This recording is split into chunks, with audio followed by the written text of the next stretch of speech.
I didn't see the hands of who hasn't seen Collateral Murder yet. Who hasn't seen that? Okay. What I'm going to do is I'm going to basically tell the story of what happened that day. We were in Kamalaya, Iraq. We were tasked out that morning to do knock-and searches. The Apaches were providing overwatch for us. We had a small firefight, probably about 4 to 5 blocks away from where this incident took place.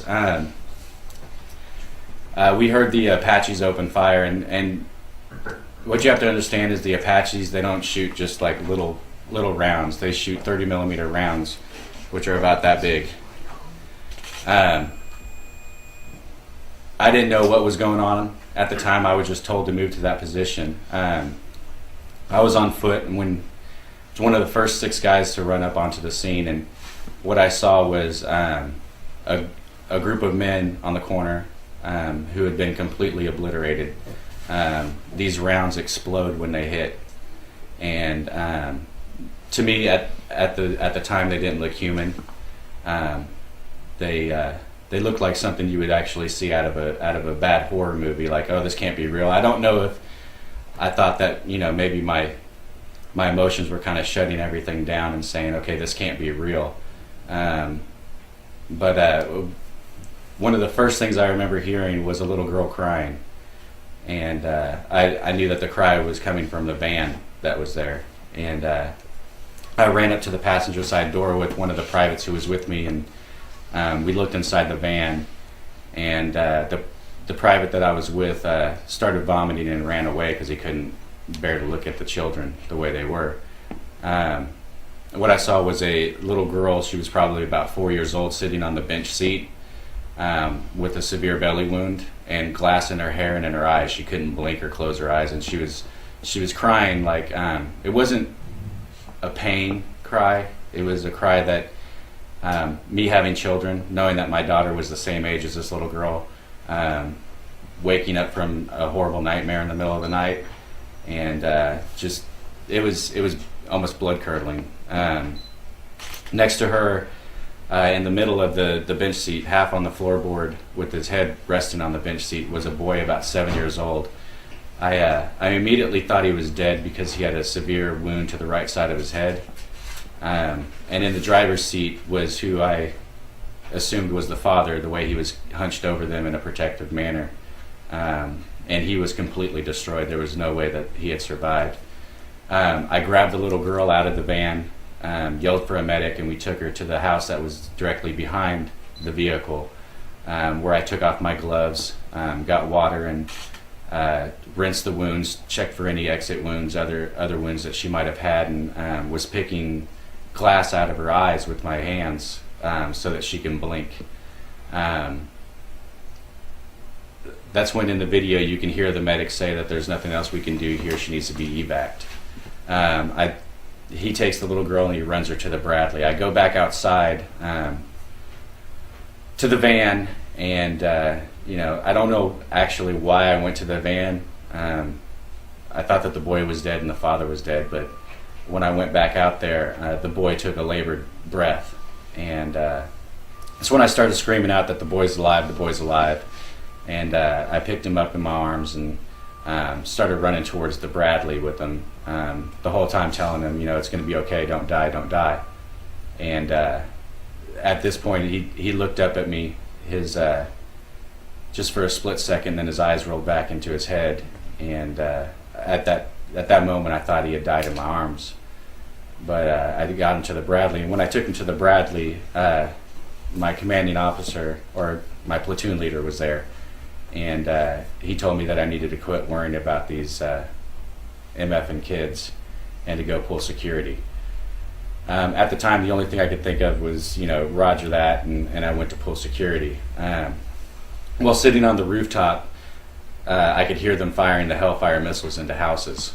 I saw the pictures of the families that were in these buildings. There were no armed men in these buildings. They were just families, women, children, who were killed. I got back to the fob later that day, and I remember thinking to myself, I was like, there's no way that we did that. You know, it had to have been the men on the corner. There was one guy who had an RPG and one guy who had an AK-47. And, you know, from being over there, you're like, okay, well, these guys are obviously insurgents if they have weapons, not knowing that these other men were cameramen. And what frequently happens in Iraq is if there's a person with a camera, people will come out of their homes and say, hey, look at me, this is what I have, put me on TV, put me on the news, make me famous, now pay me for my picture. There was no RPG rounds in the RPG.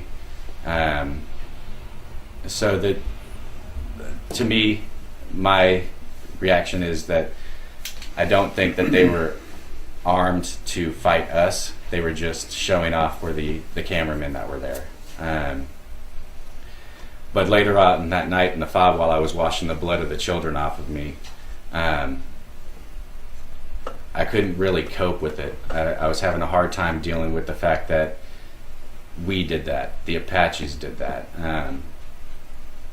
So I went to my staff sergeant who was in my line, in my chain of command, and I told him, I think I need to see mental health. I need to go talk to somebody because I'm having a hard time dealing with what I had just seen, what I had witnessed, what I was a part of. And he laughed at me and told me to get the sand out of my vagina and to quit being a pussy and to suck it up and to be a soldier. And so, you know, you kind of like, okay, well, there's nothing else I can do. So you just kind of you kind of suck it up. You push everything down, you bottle it up. But that anger and that rage sits inside you, and it gets to the point where it just bubbles over. And you get so angry that you start yelling at people who don't deserve it. Family members, your privates, soldiers who are your brothers. And you know, that was just one incident, and I've been saying this for a long time. That was one incident of many that you guys got to see. Things like this happened almost on a daily basis in Iraq. It may not have been an Apache, it could have been a Bradley. I saw a Bradley fire on a van load of children, nothing more than children, and watch the Iraqi police pull bodies out, pieces of children, and the whole time they're looking at us shaking their heads. And you know, it's again, that was one incident, but you guys can see from that one incident that we shouldn't be there, that we're over there and we're killing innocent people. These are people who are only trying to live their lives and the best that they can during an occupation. I got out of the Army in 2009. I was blown up in Iraq in November of 2007. I came home. My spine was broken. I have metal rods and pins in my back. The Army kicked me out on a Chapter 517, which states that everything that I had, my traumatic brain injury, my PTSD, and my broken spine, were all pre-existing conditions before I joined the military. So I got no benefits from the Army whatsoever. And I'm not the only one. This has happened to over 250,000 soldiers coming home from war. They're saying that, oh, they obviously had this PTSD long before they joined the Army. And, you know, it's not only are the people of Iraq and Afghanistan the victims, but soldiers are the victims themselves. They are being victimized every day, whether they have post-traumatic stress disorder or traumatic brain injury or military sexual trauma. They're being placed right back into the same traumas that got them that to begin with. They're 4 or 5 deployments.